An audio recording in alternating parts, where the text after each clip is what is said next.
कौम सबा पर अल्लाह के अज़ाब का वाक़या। अहल सरसार की एक कौम जिसे कौम सबा भी कहा जाता है, अल्लाह ताला की बेशुमार निमतों के अंदर ज़िंदगी गुजार रही थी। यह कौम एक अजीम तहज़ीब व तमद्दुन की मालिक थी। हज़रत दाऊद अलैहिस्सलाम और हज़रत सुलेमान अलैहिस्सलाम की बाज़मत हुकूमतों के बाद उनकी हुकूमत ज़बान ज़द ख़ास व आम थी। कहा जाता है कि ये लोग गंदम के मगज़ से आटा पसकर रोटियां पकाते थे, लेकिन इसके बरअक्स वो इस कदर इसराफ़ करने वाले और नाशिक्रे थे कि इन्हीं रोटियों के साथ बच्चों का पाखाना साफ़ करते थे। बाद अज़ों नालूदा रोटियों को इकट्ठा करने से एक पहाड़ बन गया था। फिर एक सालेह शख्स ने वहाँ से गुज़रते हुए एक औरत को देखा, जो रोटी के साथ बच्चे के पाखाने के मकाम को साफ़ कर रही थी।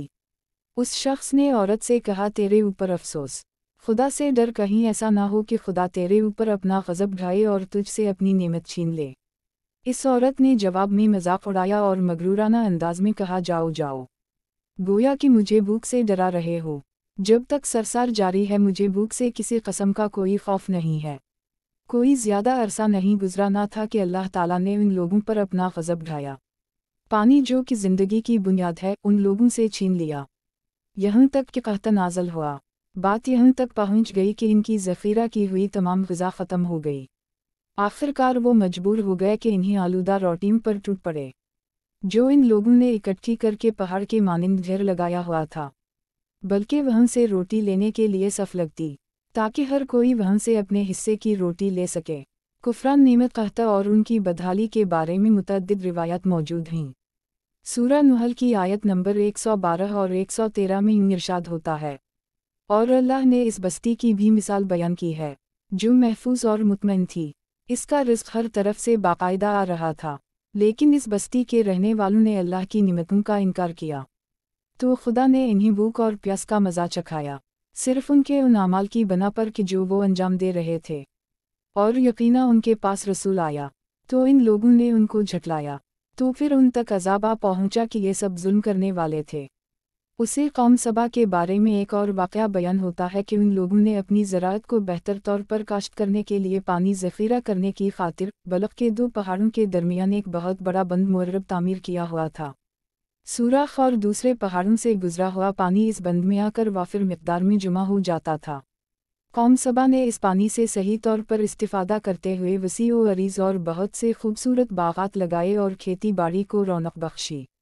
इन बाग़ात के दरख्तों की शाखें इस कदर फलों से लदी हुई होती थीं कि कहते हैं कि अगर कोई शख्स सर पर टोकरी रखकर उनके नीचे से गुजरता तो फल खुद ब खुद टोकरी में गिरना शुरू हो जाते और कलील मुद्दत में टोकरी ताज़ा फलों से भर जाती। लेकिन निमतों की कसरत ने इन्हें शकर करने के बजाय सरमसत और गाफिल कर दिया था, यहाँ तक कि इनके दरमियान बहुत बड़ा तफ़ाती निज़ाम वजूद में आ चुका था। इनमें से साहब इक़्तिदार लोगों ने कमज़ोरों और ज़ईफ़ों का खून चूसना शुरू कर रखा था, यहाँ तक कि इन लोगों ने खुदा से एक अहमकाना अल्तमास किया, जिसका जिक्र सूरह सबा की आयत नंबर 19 में मिलता है। इन्होंने कहा, खुदाया हमारे सफ़रों के दरमियान फ़ासिला ज़्यादा कर दे। इन्होंने अल्लाह ताला से ये अल्तमास इसलिए किया ताकि गरीबों बेनवा लोगों, उम्रा और सरबतमंद उनके हमराह सफ़र ना करें। उनकी ख्वाहिश ये थी कि आबादियों के दरमियान खुश्की हो और फ़ासिला बहुत ज़्यादा हो, ताकि तिही दसत और कम आमदनी वाले लोग इनकी तरह सफ़र ना कर सकें। अल्लाह ताला ने उन मग़रूर पीठ के पुजारियों पर अपना ग़ज़ब नाज़ल किया। बाज़ रिवायतों के मुताबिक इन मग़रूर लोगों की आँखों से दूर सहराई चूहों ने मुअर्रब नामी बंद की दीवारों पर हमला करके इन्हें अंदर से खोखला कर दिया। इधर से बारिशें ज़्यादा हुईं, जिनकी वजह से सैलाब आ गया और इस बंद में पानी बहुत ज़्यादा इकट्ठा हो गया। अचानक बंद की दीवारें टूटी, इससे एक बहुत बड़ा सैलाब आया, जिसमें तमाम देहात, आबादियाँ, माल मवेशी, बाग़ात, खेतियाँ, उनके महल और घर पानी में ग़र्क़ होकर नाबूद हो गए।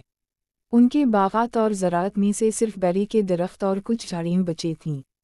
खुशअलहन परिंदे वहाँ से कूच कर गए थे, जबकि अलूम और कूम ने कौम सबा के खंडरात में अपने घोंसले बना थे।